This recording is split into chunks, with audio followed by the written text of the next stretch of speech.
Oke, kalau karena udah jam 3:15 ya, aku mulai aja. Assalamualaikum warahmatullahi wabarakatuh. Selamat sore, teman-teman semuanya. Apa kabar? Baik ya. Oke, sebelumnya aku terima kasih buat teman yang udah menyempatkan waktunya untuk mengikuti pelatihan hari ini. Perkenalkan, nama saya Nuke Inanja. Mahasiswa mahasiswi dari Universitas Mercu Buana Fakultas Psikologi. Kali ini aku akan memaparkan pelatihan sebagai tugas praktikum dari mata kuliah pelatihan edukasi pengembangan yang bertemakan tentang insecure. Sesuai judul pelatihan kali ini, yaitu I Love Me by Insecurity, berdialog dengan diri sendiri untuk mencintai diri. Nah, oke, next Kak Tata.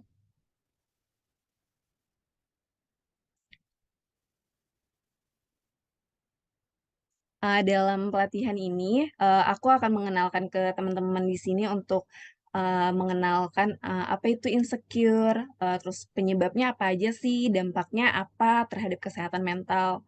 Setelah itu, sedikit mengenalkan tentang self love, lalu mengenalkan cara mengelola insecure dengan positive self talk, dan kita akan mempraktikkan positive self talk itu. Oke, selanjutnya.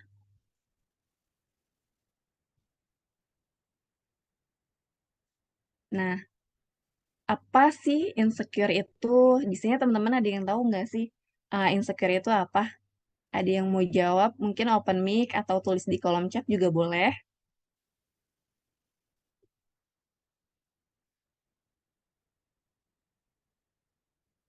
Oke, kalau nggak ada juga nggak apa-apa. Jadi menurut APA Dictionary of Psychology, insecure itu merupakan rasa ketidakmampuan, kurang percaya diri, dan tidak mampu mengatasi yang disertai dengan ketidakpastian umum dan kecemasan tentang tujuan, kemampuan, atau hubungan dengan orang lain. Nah, insecurity ini atau perasaan tidak aman ini tuh kondisi ketika kita dipenuhi rasa keraguan atas diri kita sendiri yang kemudian memunculkan perasaan tidak percaya diri. Tuh. Hmm, Nah, perasaan insecure ini sebenarnya tuh dialami sama setiap orang, sama semua orang itu kita pasti pernah yang namanya insecure. Jadi tuh sebenarnya tuh nggak ada juga orang yang benar-benar merasa secure sepenuhnya dalam hidupnya tuh nggak ada. Pasti setiap orang itu pasti pernah merasa yang namanya insecure. Jadi insecure itu tuh hal yang wajar, hal yang normal, normal setiap yang terjadi setiap orang. Seperti itu. Yang nggak wajar itu adalah yang ketika insecure-nya itu sudah berlebihan dan mengganggu aktivitas keseharian kita. Dan insecure setiap orang itu beda-beda. Jadi di antara kita itu pasti punya rasa insecure dalam aspek yang beda, waktu yang beda, dan intensitas yang berbeda-beda juga. Nah, faktor-faktor dari insecure itu tuh bermacam-macam. Ada insecure karena fisik, misal kita punya body issue nih, terus kita jadi insecure sama fisik kita. Lalu ada juga yang insecure dengan kemampuan diri kita sendiri, misal kita membandingkan diri kita dengan orang lain, lalu orang tersebut lebih pintar dari kita, kita jadi merasa paling bodoh, merasa tidak mampu, seperti itu. Atau ada juga yang insecure dalam sebuah hubungan, misal kita punya trust issue atau kita merasa tidak pantas untuk pasangan kita. Dan ada juga insecure karena lingkungan sosial. Misal kita nggak percaya diri nih bicara sama orang lain atau takut memulai percakapan, takut terhadap penilaian orang lain terhadap diri kita, seperti itu. Dan sebenarnya dari semua faktor yang udah disebutin tadi itu tuh semua itu terbentuk dari stereotip. atau standar sosial yang dibuat masyarakat itu sendiri yang sebenarnya harusnya tidak kita jadikan patokan atau jadikan standar dalam hidup kita, dalam diri kita gitu. Misal nih, seperti standar sosial yang dibuat, bahwa kalau orang sukses sukses itu tuh, ketika dia memiliki pekerjaan yang dengan posisi jabatan yang tinggi atau yang terpandang, atau, orang sukses itu adalah orang yang memiliki kecukupan ekonomi yang tinggi. Itu kan standar sosialnya tuh seperti itu. Nah, standar itu, kita jadikan patokan dalam diri kita.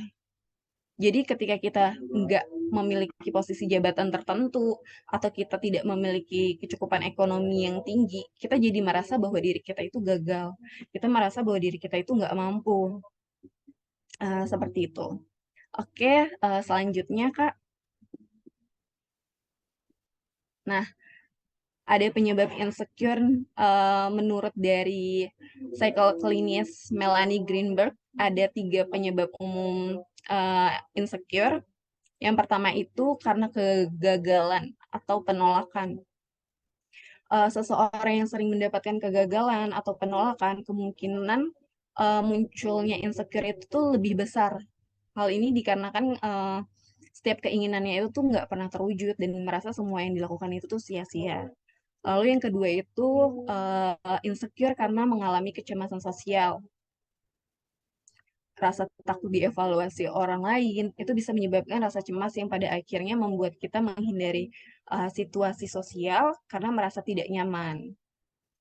Atau, dan yang ketiga, insecure yang didorong oleh perfeksionisme. Nah, ini seperti apa yang aku bilang sebelumnya tadi, terkadang kita tanpa sadar itu kita menjadikan standar sosial itu sebagai patokan dan dijadikan standar untuk diri kita juga.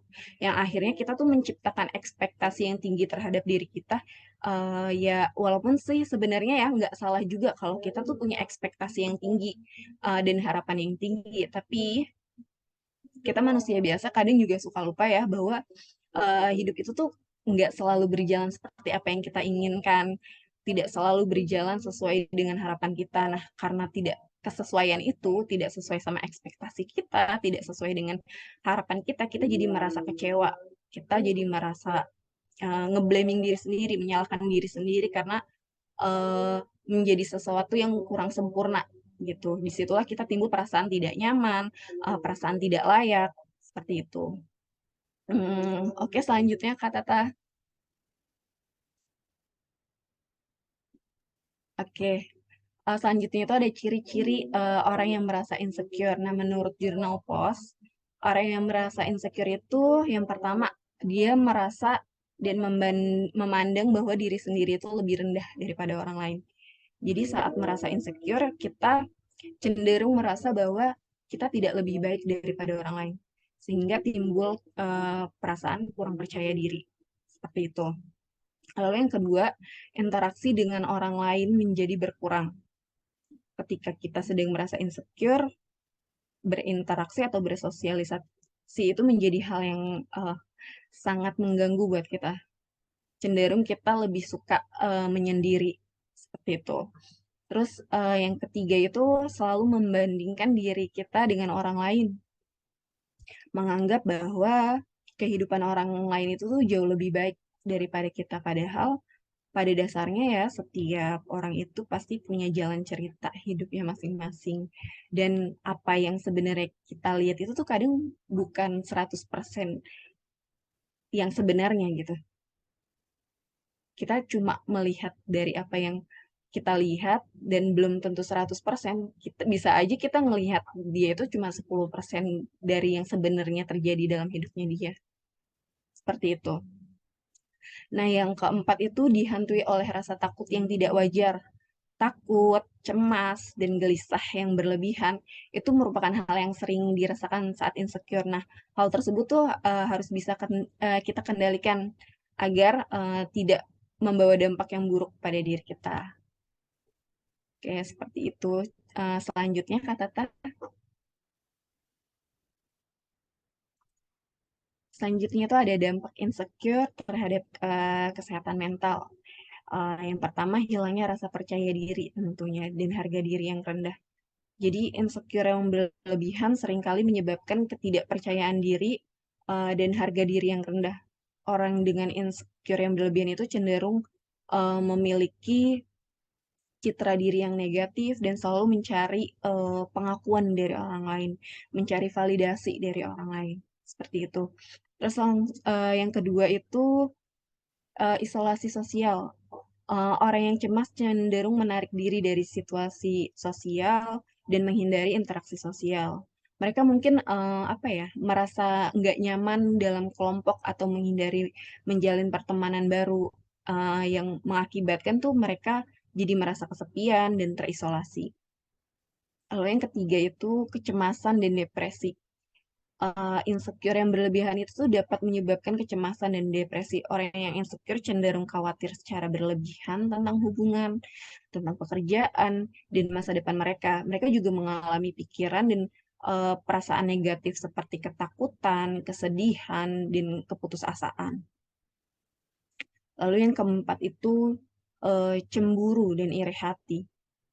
Orang yang insecure itu cenderung karena cemburu dan iri hati. Mereka mungkin merasa terancam oleh kesuksesan atau pencapaian orang lain atau membandingkan mereka dengan orang lain. Lalu yang kelima itu pengambilan keputusan yang buruk. Insecure yang berlebihan itu menyebabkan pengambilan keputusan yang buruk. Orang yang insecure itu cenderung eh, apa ya, merasakan keraguan-raguan dan kurangnya ketegasan sehingga sulit untuk membuat keputusan penting. Seperti itu. Lalu yang terakhir, menurunkan kesehatan fisik. Menurut Dr. Richard Davidson, seorang ahli saraf dan psikolog, rasa tidak aman yang berlebihan itu dapat mengaktifkan respons stres tubuh, dapat menyebabkan berbagai masalah kesehatan fisik seperti tekanan darah tinggi, penyakit kardiovaskular, dan fungsi kekebalan tubuh yang lemah. Oke, selanjutnya, Kak Tata.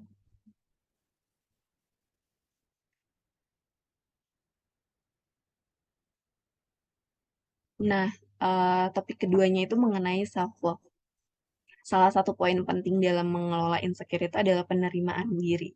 Bagaimana caranya? Nah, self-love ini salah satu bentuk cara penerimaan diri dengan kita menghargai diri kita, dengan kita mencintai diri kita. Dari situ kita akan mampu menerima diri kita dalam bentuk apapun. Kekurangan kita yang tidak kita miliki bisa menerima diri kita sendiri. Nah, apa sih itu self love itu? Kalau menurut Kosyaba 2012, self love itu adalah keadaan penghargaan untuk diri sendiri dan muncul dari tindakan yang mendukung pertumbuhan fisik, psikologis, dan spiritual kita. Self love itu dinamis, tumbuh melalui tindakan yang mendewasakan kita. Self love membuat kita mulai menerima dengan baik kekurangan maupun kelebihan kita, memiliki belas kasih untuk diri kita sendiri sebagai manusia yang berjuang untuk menemukan diri sendiri, lebih berpusat pada tujuan dan nilai hidup kita dan mengharapkan pemenuhan hidup melalui usaha kita sendiri. Dengan mencintai diri sendiri, kita akan berusaha menerima diri sendiri apa adanya.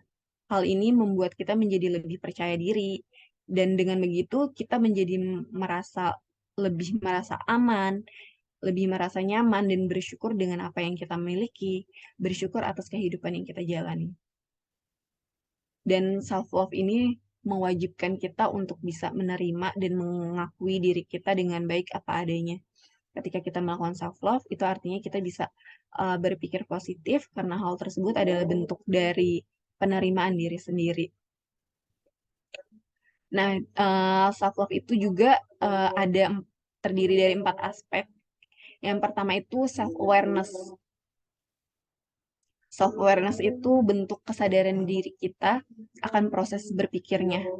Proses berpikir yang dimaksud di sini yaitu pikiran yang dimiliki individu, bagaimana pikiran tersebut tuh mempengaruhi individu dan bagaimana pengaruh emosi terhadap tindakan individu. Dengan kesadaran diri yang baik itu, kita dapat membantu untuk mengetahui bagaimana cara menanggapi berbagai macam hal maupun situasi secara efektif. Nah, dengan begitu kita dapat terhindar dari situasi yang menurut kita itu kurang nyaman. Lalu yang kedua itu self-worth, yaitu keyakinan yang dimiliki seseorang mengenai dirinya. Ketika seseorang menyadari bahwa dirinya berharga, terlepas dari pencapaian atau kualitas yang dimilikinya, kita tidak perlu memenuhi kriteria atau ideal atau standar sosial dalam melakukan sesuatu hal tertentu untuk kita merasa berharga. Dengan segala keterbatasan ataupun kekurangan yang kita punya, kita tetap berharga. Lalu yang ketiga itu ada self-esteem. Self-esteem ini lebih terikat pada kualitas dan pencapaian yang kita miliki, yang dimana kita merasa puas dan nyaman dengan siapa diri kita dan hal-hal yang kita punya. Dan biasanya self-esteem seseorang itu dapat meningkat jika kita tuh memiliki tingkat self-worth yang baik. Lalu yang terakhir itu self-care. Self-care itu tindakan yang dilakukan seseorang untuk menjaga kesehatan dirinya, yang dimana kita dapat melakukan hal-hal yang kita sukai untuk menjaga kesehatan diri kita. Seperti itu. Oke, selanjutnya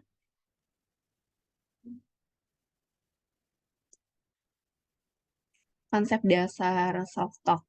Nah, menurut Hockford dan temannya, mengemukakan self-talk itu sebagai suatu dialog di mana individu menafsirkan perasaan, persepsi, mengatur, mengubah evaluasi, serta keyakinan, dan memberikan dirinya instruksi dan penguatan. Dan ada pendapat lain juga dari Leong mengatakan self-talk itu merupakan suatu perilaku seseorang yang melibatkan berkata kepada dirinya sendiri baik secara positif maupun negatif dengan mengaitkan sesuatu dengan individu. Dan self-talk yang mau aku bahas saat ini itu yaitu self-talk secara positif atau disebut dengan positive self-talk atau kata-kata yang happening sekarang itu disebut dengan afirmasi positif. Um, dan selanjutnya ada manfaat dari positive self-talk. Yang pertama itu membantu mengurangi stres. Orang yang selalu menerapkan positive self-talk cenderung memikirkan strategi untuk menyelesaikan masalah. Mereka lebih fokus untuk mencari solusi daripada sebatas fokus pada masalah itu sendiri. Selain itu, em, memiliki pemikiran yang positif juga membantu kita untuk lebih tenang dan fokus pada kemampuan diri sendiri. Lalu yang kedua ada meningkatkan rasa percaya diri. Menerapkan positif self-talk ini membuat kita merasa percaya diri dan yakin dengan kemampuan yang kita miliki. Karena dengan kalimat positif yang kita ucapkan, itu bisa menumbuhkan keyakinan dan semangat untuk mencapai tujuan. Di saat menghadapi situasi sulit sekalipun, kita bisa menemukan solusi terbaik. Lalu yang selanjutnya itu menjalin hubungan yang sehat. Berada dekat dengan orang-orang yang punya pemikiran positif, percaya diri, dan semangat, itu bisa ikut menularkan aura positif untuk orang-orang terdekatnya. Nah, kalau kita adalah orang tersebut, pastinya orang-orang di sekeliling kita itu bisa nyaman dekat dengan kita. Bukan itu aja, kita juga bisa memilih eh, antara orang yang positif dengan orang yang cenderung negatif, karena cenderung peka. Dan manfaat lainnya itu kita bisa merefleksikan diri kita lewat soft talk itu kita bisa mengetahui batas kemampuan diri kita. Kita menjadi tahu apa yang harus kita improve, apa yang harus kita perbaiki, dan apa yang harus kita pertahankan dalam diri kita. Selanjutnya Kak Tata.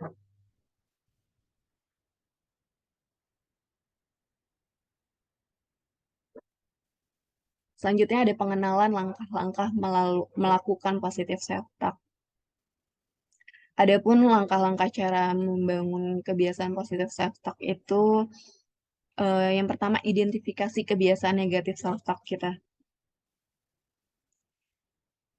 Mulai dari kapan atau di momen apa biasanya kita melakukan negatif self-talk. Kita kenali dan kita sadari pola negatif self-talk itu.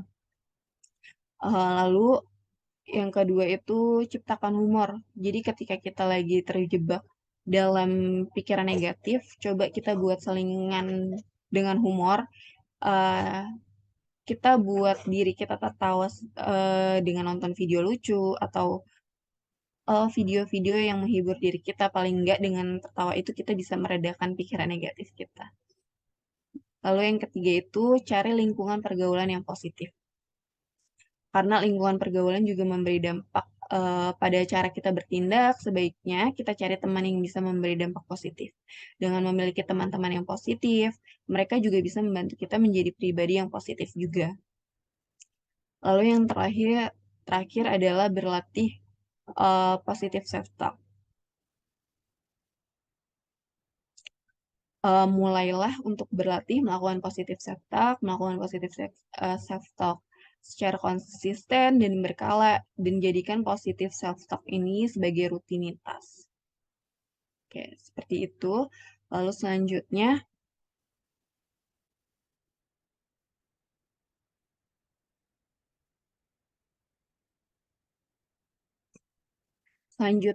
ada tips dalam melakukan positive self-talk. Yang pertama itu konsisten.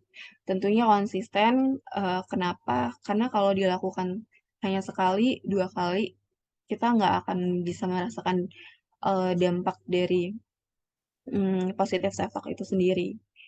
Tapi kalau kita melakukannya dengan konsisten, kita lakukan secara berkala, kita lakukan secara berulang-ulang, eh, kita baru akan merasakan efeknya dari positive self-talk itu sendiri. Lalu yang kedua itu percaya dan yakin pada setiap ucapan dan kata-kata yang kita ucapkan. Karena kalau kita nggak percaya dan yakin sama kata-kata yang kita ucapkan, percuma aja, sia-sia teman-teman. Jadi kita melakukan afirmasi positif nih, tapi kita nggak percaya sama afirmasi positif yang kita ucapin itu. Nggak akan bisa. Lalu yang ketiga itu visualisasikan. Jadi setelah kita yakin dan percaya sama ucapan kita itu, visualisasikan setiap ucapan kita pada pikiran kita. Seperti itu. Nah, eh, selain itu juga ada contoh-contoh kalimat dari positive self-talk. Contohnya salah satunya, saya layak untuk dicintai dan dihormati sebagaimana adanya. Saya menerima kekurangan saya karena itu membuat saya sangat unik. Saya sedang dalam proses dan saya mencintai serta menerima diri saya sendiri dalam setiap tahap pertumbuhan. Saya memaafkan diri sendiri atas kesalahan masa lalu dan memilih untuk maju dengan cinta. Saya tidak ditentukan oleh validasi eksternal. Nilaiku berasal dari diriku sendiri. Itu beberapa contoh kalimat positif self-talk. Untuk selanjutnya, kita akan mempraktikkan positif self-talk. Teman-teman boleh dengerin aja dari audio yang nanti kita share. Kalimat-kalimat positif self-talk-nya bisa kalian resapi, kalian sambil memejamkan mata dan resapi setiap kata dan ucapan kalimat yang uh, diutarakan. Kak Tata boleh?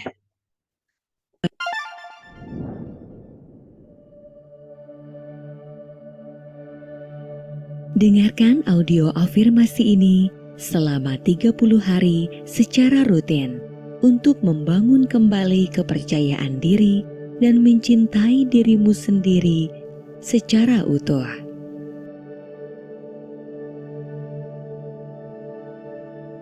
Saya mencintai diri saya seutuhnya.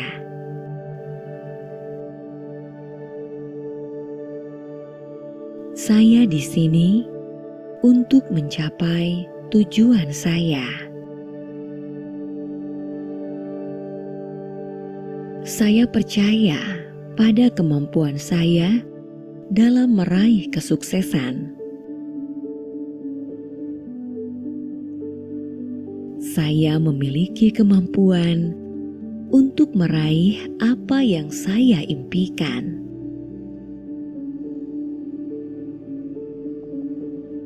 Saya adalah ciptaan yang indah.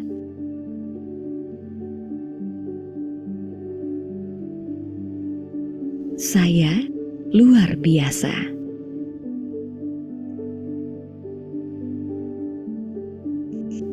Saya bangga menjadi diri saya.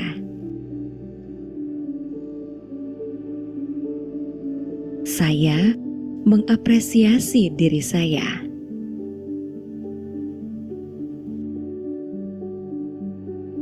Pemikiran saya terhadap diri saya sendiri adalah hal yang penting.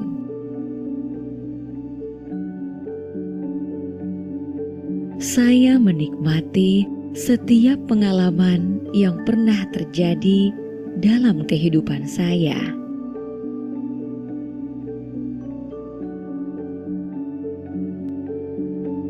Saya layak mendapatkan yang terbaik dalam hidup ini.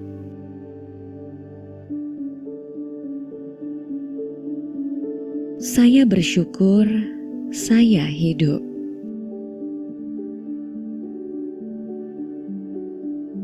Saya kuat dan luar biasa.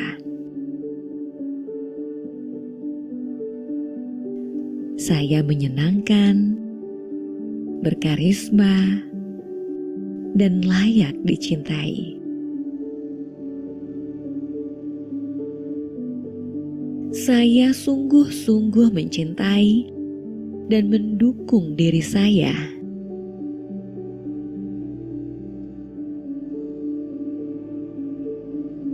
Tidak ada di dunia ini yang seperti saya, dan itu adalah kekuatan saya.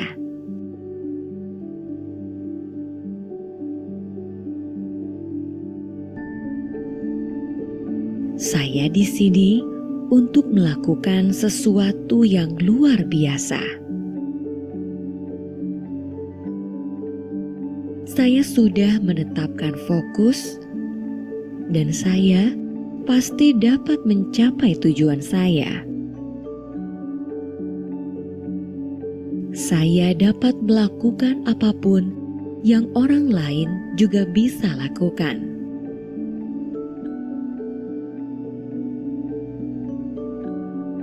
Saya yakin pada kemampuan saya. Semakin hari, saya semakin percaya bahwa saya orang yang berguna.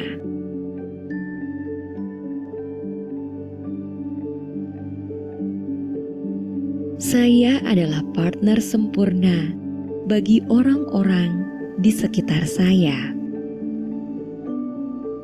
Saya dapat melihat kesempatan-kesempatan baik yang ada di dekat saya.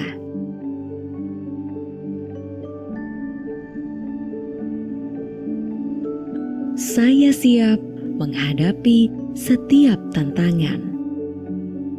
Saya telah belajar dari kegagalan, dan saya siap mencoba lagi.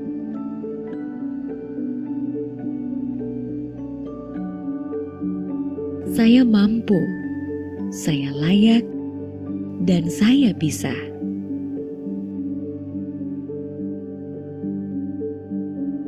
Saya mencintai diri saya. Saya mencintai diri saya. Saya sungguh-sungguh sangat mencintai diri saya seutuhnya.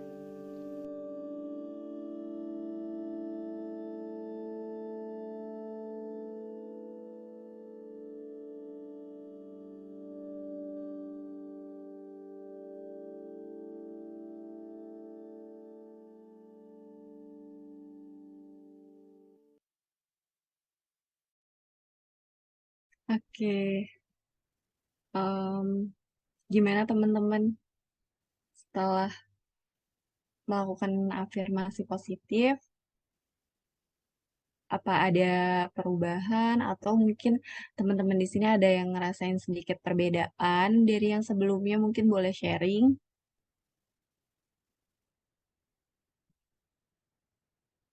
Tulis di kolom chat juga boleh.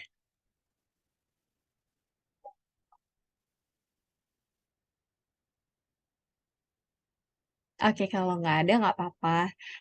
Mungkin kalau untuk praktik satu kali ini kita nggak mungkin bisa instan ya kita langsung ngerasain perubahannya. Karena kita harus melakukan ini secara konsisten, berkala, dan rutin. Semoga setelah ini nih teman-teman jadi melakukan afirmasi positif ini tuh secara berkala, rutin, dan afirmasi positif ini tuh dijadikan rutinitas yang bukan hal yang baru lagi, tapi udah menjadi rutinitas kalian dalam sehari-hari gitu. Eh, Semoga pelatihan hari ini bisa bermanfaat buat teman-teman. Terima kasih atas waktu teman-teman untuk mengikuti pelatihan hari ini. Wassalamualaikum warahmatullahi wabarakatuh. Selamat sore semuanya. Terima kasih. Oke, udah boleh leave, teman-teman kalau yang mau leave. Terima kasih, Kak. Ya, sama-sama.